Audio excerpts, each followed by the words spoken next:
Minority department के अंदर ये सब इंस्पेक्टर ट्रेनिंग कैंप करके 400 बच्चों टोटल एप्लीकेशन 2170 पन्नों हुए थे। उसके अंदर 400 बच्चे क्वालिफाई हुए थे। 400 बच्चों का 90 दिन का ट्रेनिंग कैंप होता था। यानी लेडीज़ का एक था, जेंट्स का एक था। 150 पन्नों लेडीज़ का जो था वो मंडिया मैसूर डिस्ट्रिक्ट में करे, बेलगाम में जेंट्स को बेलगाम के अंदर करे। यानी टोटल 400 बच्चों को 90 दिन ट्रेनिंग दिया गया है।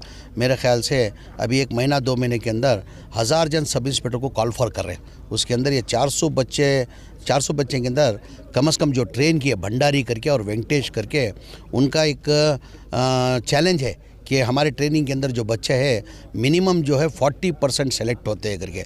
यानी 40% मतलब 160 बच्चे करके। मेरे हिसाब से जो बच्चों का एक्टिविटीज़ देख के लगता है कि 400 के अंदर 200 बच्चे सब इंस्पेक्टर होके इलेक्ट होते करके मेरे को विश्वास है और भरोसा है। उसके अंदर एक बार सब इंस्पेक्टर होने के बाद क्या होता है, अभी देखा अभी फर्स्ट प्राइज़ जो लिए वो बमनल्ली की एक गरीब बच्ची थी और एक बीजापुर की जो थी जेंट्स के अंदर एक लड़का था, वो बमनल्ली का था, वो गरीब बच्चा था। और एक जो फर्स्ट प्राइज़ लिया वो बेलगाम की रायचूर की बच्ची थी, वो भी जो है गरीब तबके से बच्ची आती है। एक बार वो लोग सब इंस्पेक्टर होने के बाद जो है ना कम DOSP होकर रिटायर होते हैं। उनकी 30 साल सर्विस के अंदर ये पहली बार माइनॉरिटी डिपार्टमेंट में ये प्रोग्राम रखा गया। ये सक्सीड हुआ करके मेरे बोलता हूँ।